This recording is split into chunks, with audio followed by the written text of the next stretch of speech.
আসসালামু আলাইকুম। অনেকদিন পর আজকে একটু আপনাদের সামনে হাজির হলাম।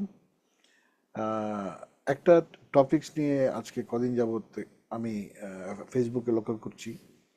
তো সেটার ব্যাপারে কিছু কথা বলার জন্য আমি মনে করছি আমার যে মতামত সেটা আমি আপনাদের কাছে প্রকাশ করার জন্য একটু আপনাদের সামনে আসা উচিত।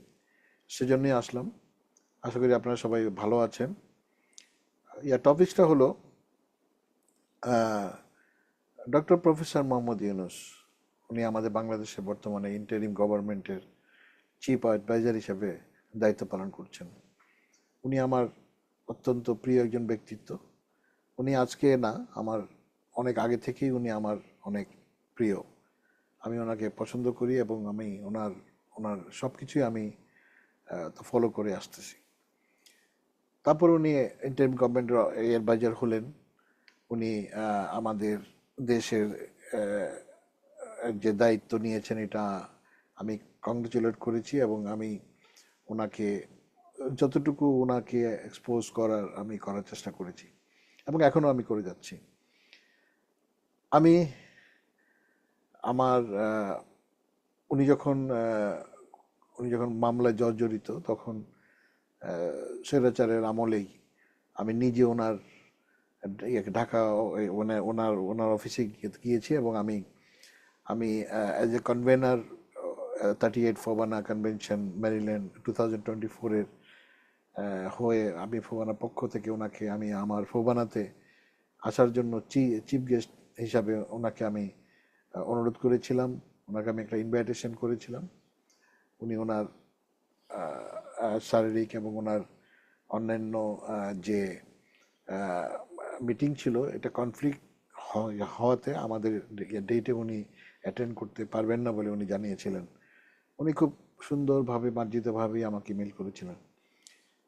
তো যাই হোক, এটা আমি এই জন্য বললাম যে আমি ওনার মানে মানে আমি পার্সোনালি ওনাকে আমি খুব পছন্দ করতাম। উনি যদি আমাদের এই মেরিল্যান্ড ফোবানাতে আসতেন এজ চিফ গেস্ট, আমরা খুব উপকৃত হতাম এবং আমরা খুব তো গর্বিত হতাম। তো যাই হোক, এখন উনি অনেক বড় দায়িত্বে আছেন, একটা দেশের রাষ্ট্রপতি, আপনার সরকার প্রধান হিসেবে আছেন। তো যে জন্য আমি আজকে আপনাদের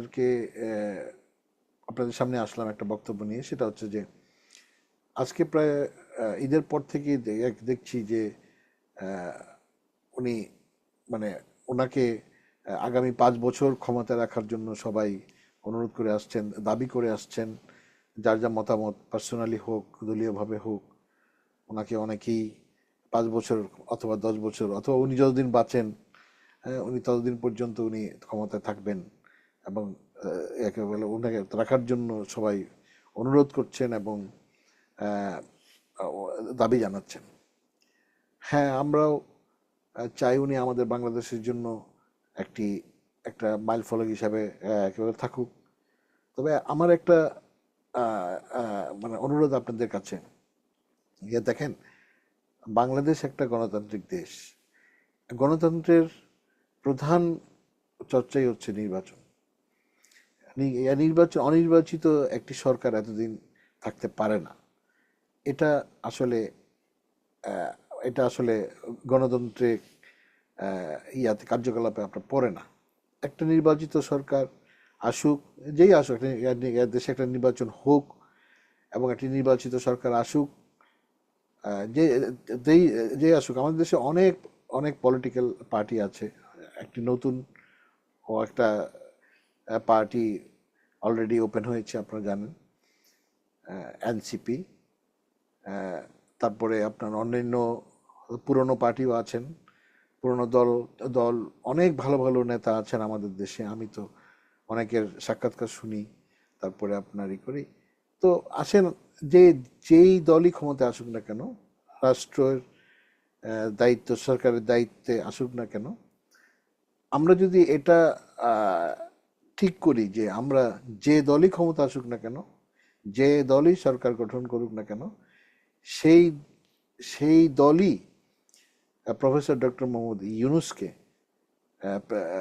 রাষ্ট্রপতি হিসাবে নিয়োগ দিতে পারে। এবং আমাদের দেশের রাষ্ট্রপতি মানে আমি ওই ধরনের রাষ্ট্রপতির কথা বলছি না যেটা বিগত দিনে চলে আসছে, যে আপনার ওই অনেক দিক থেকেই তাকে ক্ষমতা দেওয়া হতো না। তো এই ধরনের কিছু যেহেতু ওনার আন্তর্জাতিকভাবে তো প্রফেসর মোহাম্মদ ইউনূসের একটি পরিচিতি আছে এবং একটি গ্রহণযোগ্যতা আছে, সেই হিসাবে যদি আমরা ওনাকে একটি অনেকগুলা দায়িত্ব যদি দিয়ে ওনাকে আমরা যদি একজন রাষ্ট্রপতি হিসাবে রেখে দিই, হ্যাঁ, এটা মনে হয় আমার আমার যে পার্সোনাল মতামত, এটা মনে ভালো হবে এবং আমাদের দেশের জন্য উপকার হবে, আমাদের দেশের জনগণের জন্য উপকার হবে। আমরা সারা বিশ্বে আমরা একটি মাথা উঁচু করে দাঁড়াতে পারবো আমাদের গর্বিত এই ব্যক্তিটাকে নিয়ে।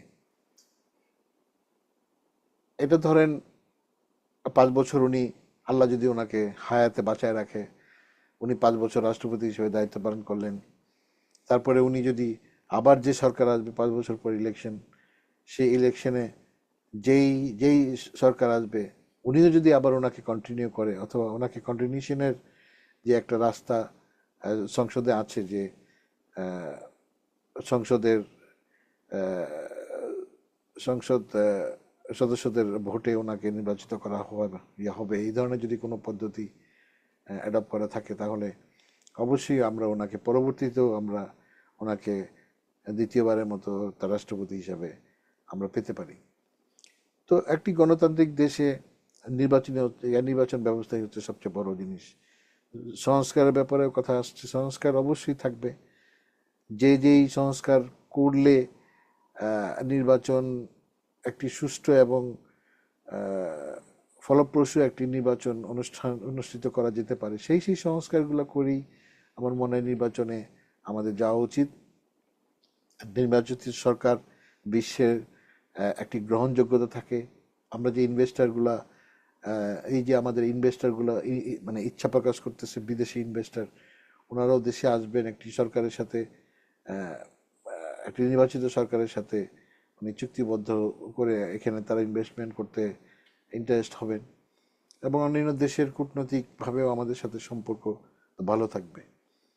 তো এটা আমার ব্যক্তিগত মতামত। আমরা যদি ওনাকে একজন রাষ্ট্রপতি হিসাবে আমরা যদি আমাদের যে সরকার, দেশের রাষ্ট্রপতি হিসাবে যদি আমরা যদি তার রেখে দিই, তাহলে মনে হয় আমাদের জন্য ভালো হবে এবং আমরা ওনাকে আমাদের দেশের উপকারের জন্য কাজে লাগাতে পারবো। এবং ওনার যে পরিচিতি, ওনার যেই নেটওয়ার্ক, আমরা সব কিছুই আমরা এখন যেভাবে আমরা পেয়ে আসতেছি ঠিক সেভাবে তখন আমরা পাবো। তো আসুন আমরা প্রথমে আমরা একটি নির্বাচন অনুষ্ঠিত করি। আমরা জনগণ যাকে চায় তাকে ভোট দিবে, সেই দল সরকার গঠন করবে। একটি নির্বাচন প্রক্রিয়া আমরা আসি, একটি গণতান্ত্রিক প্রক্রিয়া আমরা আসি। এভাবে অনির্বাচিত সরকার আসলে অনেক দিক দিয়েই সাফল্য আনতে পারে না। তাই আমরা চাই যে দলই ক্ষমতা আসুক, আমি চাই ব্যক্তিগতভাবে যে দলই ক্ষমতা আসুক না কেন, আমরা আমাদের অত্যন্ত প্রিয় ব্যক্তিত্ব, আমাদের বর্তমান সরকারের প্রধান উপদেষ্টা প্রফেসর ডক্টর মোহাম্মদ ইউনূস স্যারকে আমরা পরবর্তী যে নির্বাচিত সরকার আসবে সেই সরকারের একজন রাষ্ট্রপ্রধান হিসাবে রাষ্ট্রপতি হিসাবে আমরা ওনাকে নিযুক্ত করি। আমার এটাই হচ্ছে ব্যক্তিগত মতামত। আমি সকল দলের প্রতি আমার অনুরোধ থাকবে, যদি আপনাদের এই প্রস্তাবটি ভালো থাকে, আপনারা যদি মনে করেন ভালো হয়, তাহলে আশা করি আপনারা কার্যকরী পদক্ষেপ নেবেন। আল্লাহ হাফেজ। দেশে শান্তি আসুক, দেশে একটি সুন্দর নির্বাচন অনুষ্ঠিত হোক অতি তাড়াতাড়ি, আমরা যেন ভোট দিতে পারি। সেই অনেকেই ভোট দিতে পারেনি গত 17 বছর 15 বছর, তিনটি নির্বাচন কিভাবে হয়েছে আপনারা জানেন। সেই স্বৈরাচারী স্টাইলে যেন আর কোনো নির্বাচন না হয় দেশে, সুন্দর একটি গণতান্ত্রিক পদ্ধতিতে এবং একটি সুষ্ঠু নির্বাচন অনুষ্ঠিত হোক, সেই কামনা করে আমি আজকের মতো বিদায় নিলাম। আবার কখনো আসবো। আসসালামু আলাইকুম। সবাই ভালো থাকবেন। আল্লাহ হাফেজ।